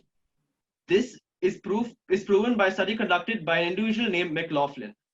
Now, to talk about low productivity, one of the main reasons attributed to low productivity is a reduced aggregate demand. in order to answer this, I'd like to talk about something called the marginal propensity to consume. The marginal propensity to consume is basically that proportion of an increase in pay that is used on immediate consumption. Now, it is the low skill level workers and the low paid level workers who end up having a higher propensity to consume, a higher marginal propensity to consume. And they are the ones who affect the aggregate demand in a nation as they compensate as a higher population of the population demographic. Because this adds on to the GDP and the overall amount increases. Now, while we understand it's fair to say at some point that that the laws do not necessarily incentivize productivity, but it's extremely unfair to say that they incentivize unproductivity. And I believe that all the points I've stated show pure proof that productivity is increased. So we as debaters believe that any debate, any constructive debate must come to a solution. So we find to ensure that this amount of productivity is upheld by the laws being implemented. If these laws are brought in along with training, there has been a 100% correlation rate with increases in productivity when these labor laws are introduced with training. With that, I'd like to end by saying, as a debater, there are certain criteria I would have to fulfill when I'm given a motion. And as a team, we believe that the criteria we require to fulfill were to define the terms provided in the motion, to give factual basis to all the opinions of these correlations, and to end it all with actual solutions. We believe we have done our best to provide all of this, and therefore, I'd like to say I'm extremely proud to oppose. Thank you. Thank you so much. Points have been noted. Is there a point of order or a point of personal privilege that the opponent team would like to raise? Okay, thank you. With that, we end the first part of the debate. We'll move on to the next part of the debate, which is the rebuttal round. Just a few facts, few pointers before we get started on the rebuttal. Please note that a point of information cannot be raised in the rounds of rebuttal. Only a point of order or a point of personal privilege can be raised during a rebuttal round. Another thing, make sure that your facts that you've been stating is under the purview of the discussion, the debate that we've had as of now. No new facts can be brought to light in the rounds of rebuttal. The rebuttal rounds are 4 minutes each. I'll be ringing a buzzer at 1 minute, ringing a bell at 1 minute to denote 1 minute mark, and then at the 4 minute mark when your time is over. With that, we move on with the first presenter, the leader of the opposition party. Whenever you're ready, the floor is all yours to start. As the leader of opposition, I strongly believe that the proposition team does not understand that minimum wage is a floor price, not a ceiling price. Minimum wage is mainly established to ensure the safety and security of laborers and to make sure they receive their basic necessities. So the concept of them telling high minimum wages pretty much does not conclude this particular debate, because we are talking about minimum wage laws which ensures the safety and security of laborers. Second, the Prime Minister very rudely stated that a person can rather be unemployed at $1.6 than working at $1.5. I can say this is of sheer ignorance. I want to see how Prime Minister would like to propose that to the n number of people who are unemployed in this world and are not able to reach the basic necessities. Also, so single income. The proposition team said that the single income earner usually has a different job, and the secondary income earner in a family takes up the minimum wage job. So this again does not make sense, because there are so many people in our country and outside country who are unemployed and only have seasonal unemployment, which is backed by the minimum wage laws. So the fact that majority of the minimum wage workers are secondary earners of the home is factually inaccurate. The proposition team also said that the minimum wage laws disrupts the market equilibrium. Firstly, there is no market equilibrium. We don't exist in a perfect market, and to ensure that we have better market equilibrium, we need to make sure all the people in the particular economy are fulfilled of their basic needs, which can be only done through minimum wage laws. Okay. So now, again, I would like to strong my point, which I've already said, is that we are not talking about increased or high minimum wage laws. We're talking about minimum wage laws, which actually helps people to live their life with basic necessities. This particular this particular motion does not pertain only to India. As we could see in the proposition team, they continuously started stating facts about Indian economy, and they missed out on what happens on the world economy. Whereas all over the world, it has been proven that minimum wage laws, which pretty much provided livelihood for so many billions of people. Next, coming to most skilled workers do not receive more wages. This is the most factually inaccurate thing I've heard in this whole debate. In my own speech, I mentioned that there's something called overtime pay, or there's something. So under this overtime pay, the overtime taken by a worker or extra work done by a worker is duly paid.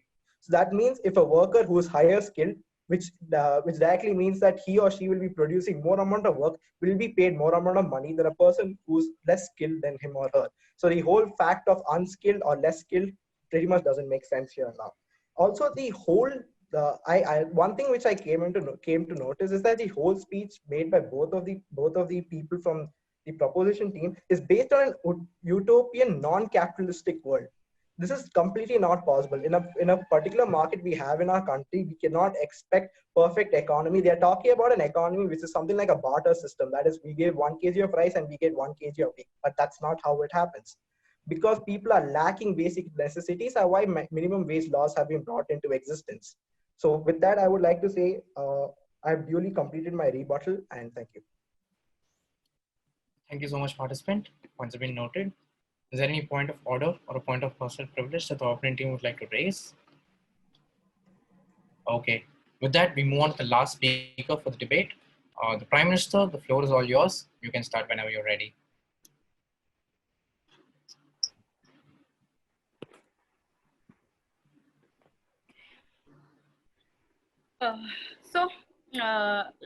Starting with the conclusion, I would like to mention again what we stated, that Minimum Wage Act is an act that states the minimum wage that must be paid to the laborers under the labor law.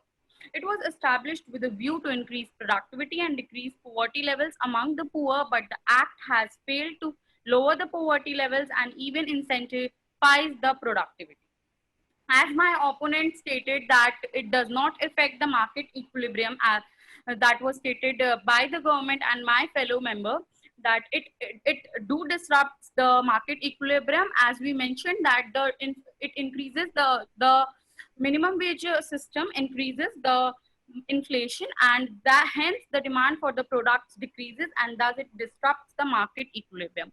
Coming to another point, what my opposition just mentioned, that what I stated was marked by the Mr.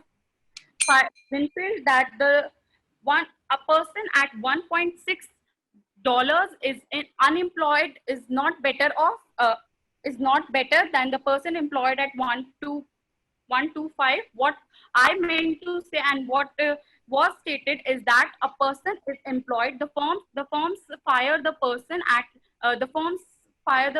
at the maximum, at the high minimum wage rates, and does not are not eager to pay high minimum wage to them, and that is why the people remain unemployed at what was referred by me, that person remains unemployed at $1.6 and remains employed at $1.25. Also, my another opposition said that the businesses hire more people and give them training programs. I would also like to mention that we mentioned that other benefits such as health benefits and the training programs are being cut down by the firms because of the high minimum wages that they had to pay to their labor. Now, coming to what we said, concluding what we said, the first major way in which the act has decreased the unemployment is unproductivity is the unemployment. The firms and businesses are not eager to pay high amount in wages to workers, and hence they lose their job. Also, this has caused unproductivity in the firm as well as among the laborers, as they do not have jobs now. Another thing that the Minimum Wage Act has done is the inflation. Since the firm has to pay high wages, due to which the prices passes on to the consumers, the firms increase the price of their product, which certainly increases the price of the product. The minimum wage also affects the GDP of the country, as the firms in country where minimum wage is less becomes uncompetitive with firms in other countries where minimum wages are higher. Next consequences that we believe is the unproductivity in the fair market and productivity in black market. The firms start employing those working in black markets so that they do not have to pay the legal minimum. The second, income earners are usually get benefited from the Minimum Wage Act, and thus the poor sections stay demotivated and unproductive to work longer. The Minimum Wage Act also gives labor an assurance for their income, and thus the labor tends to work less as they remain confident for their minimum wages. The minimum wages does not offer personal growth opportunities. Since most of the workers are not properly skilled, those workers are left with no option but to work for minimum fee and wages to support their families in needs. The workers are hired on minimum wages and they are not able to train themselves or improve their skill sets. Minimum wages though give the assurity of wages, but the firms usually continue other services as I mentioned. Yeah, participant, I'm very sorry, but time is up. Yeah. With that, we come to, before we end, sorry, is there a point of order or a point of personal privilege? I have quite a few point of orders. Okay, so the first point of order is in PM's rebuttal, she mentioned that minimum wage laws failed to decrease poverty. That is the most factually inaccurate statement, because minimum wage laws was brought in India in 1948. So is she trying to tell me that poverty hasn't decreased from 1948 to 2020, which she cannot prove because it's factually inaccurate? Second, opposition, duly noted. You can move on to your next point of order. Okay. She also mentioned that I in my speech stated that the market equilibrium is not disturbed, whereas I didn't say that. I said that market equilibrium does not exist, and the minimum wage laws tries to bring down the imbalances in the market equilibrium. Market equilibrium. Okay. Duly noted. Okay. Second, so the PM mentioned in her speech that high payment when high minimum wages are given, the employer is unable to provide healthcare benefits or such benefits to their employees. This is all right, because with high minimum wages, the employee themselves can afford health benefits or healthcare. So that's why minimum wages exist. Then the PM mentioned in a speech that employing black market people in their companies, which is like telling just because drugs are illegal, you can Duly sell, noted. just make it legal. Duly Just make noted. it legal. Okay. Also, the last point of order is the PM said something about personal growth, that personal growth opportunities are not achieved by people who work on a minimum wage. This is not regarded to them, because they are people who are trying to survive their life, so they don't really care about personal growth at that point of time. So yeah, that's about it. Thank you.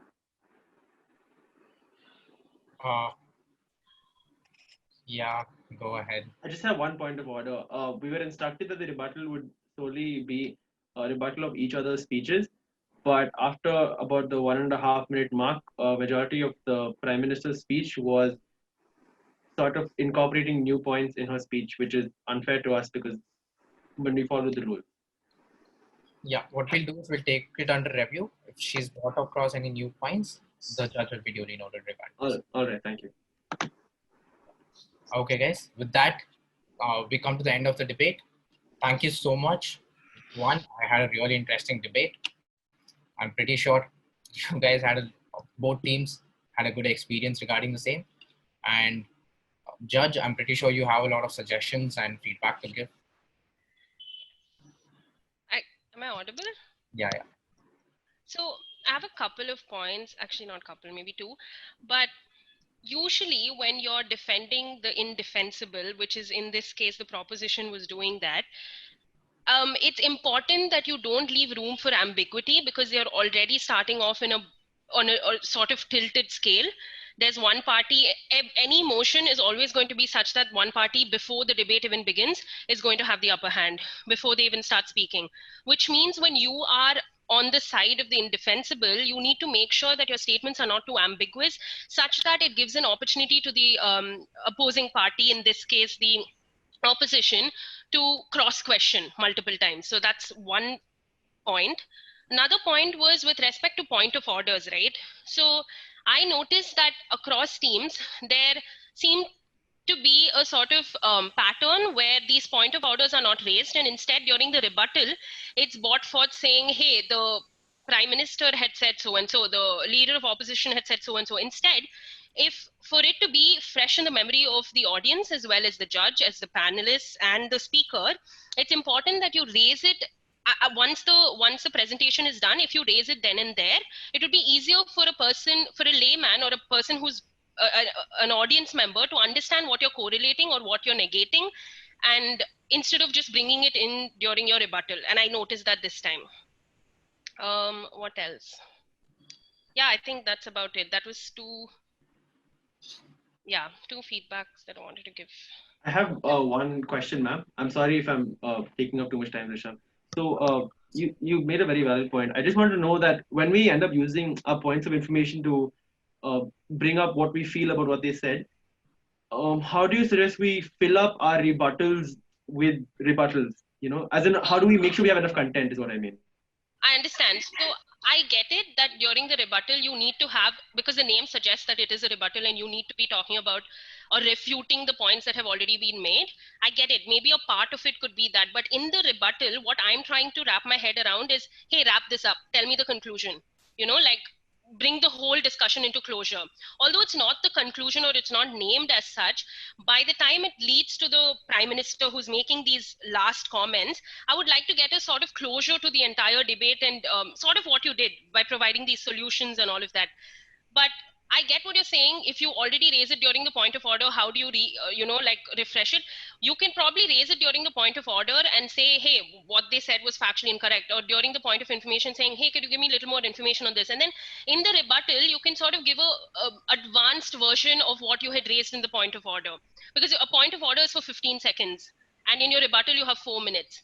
So probably a lengthened version of the same. But in my head, I mean, it might be my personal opinion, because when as a speaker or as a judge, when I'm looking at it, I'm trying to bring a closure to the entire thing during the rebuttal. So although I'd expect you to refute the statements that were made, I'll also expect you to give a closure to the debate, which is pretty much what you did. So yeah, I hope that answers your question. Yeah, thank you so much. You're welcome, guys. Also another tip, just to continue, add to what Mini said, is when, see, in this, perhaps you guys raise a point of order, but a lot of certain students will be raised a lot of point of orders. Although you cannot answer them, and it's in the judgment of the judge. Oh, I'm sorry. I think my it's unstable. Can you guys hear me properly? Am I audible? Yeah. Now we can hear you. So just adding on to Padmi's point, I just like to start from first, that in certain debates, in certain kind of scenarios, you would be left with a lot of point of orders in a debate to say. And although you cannot answer them at that point of time because it's under the judgment of the adjudicator to determine if it's whether getting considered or not, you're always allowed to take that point of order up that was made by opponent team during a rebuttal round and fight it again at that point of time as well. So in case in that kind of scenario, you can always put it across in that way as well. And another point would be, during your point of order, it shouldn't just be pointing out the factual inaccuracy. Yes, that's a part of it, but it should also strengthen your argument. So you should construct it in a manner that you are pointing out an inaccuracy in their statements and their speech, but at the same time, you should also be strengthening your argument, which has already been made. If you get what I'm saying, because it can't just be you saying, hey, what you said was wrong, this is the data. Like, yeah, the educator already knows that, most probably. So it should probably strengthen your argument as well as point out a factual inaccuracy, and that sort of gives more weightage to your point of order. Yeah. Just one other thing before I'd like to conclude. I'm sorry I'm being a moderator, but this is for a proposition team, which is something which I felt during the debate they should have brought up, and that would have been like a winning factor for you. For me, at least, if I'm debating in the proposition side, you should, whenever you're debating on a losing situation, always bring about the inaccuracies of the system that's already there. You should have brought solid facts and figures into place stating that, say for example, if the minimum wage structure is not working, bring out a global scale for that. Bring out how many people are being cheated out for the same. All these statistics are still available in the internet. Whenever you see, what I would always start across with, always start to analyze what point you will be bombarded with. Then when you start on researching the same, you'll always find like 2 to 3 points of rebuttals which you can always put it across over there. For these guys, for your opponent team would struggle about, you know, going about their points when you've already addressed the inadequacies of the statements that they're going to make. If you would have started off with that, I'm pretty sure your opponent team would have had a very hard time, you know, making their point of. Either way, I hope you know, it's always feedback for the future. And thank you so much for taking part, both the teams. I'm really, I thank you for taking part in the event. I'm pretty sure you guys had a great experience. And please wait for your results to come across. It'll be up by 9. And thank you so much for participating again. I hope you have a great weekend. Take care, stay safe, and this is goodbye for now. Thank you, Rishabh. Thank you, ma'am. Thank you, Rishabh. Thank you, ma'am. Goodbye, guys.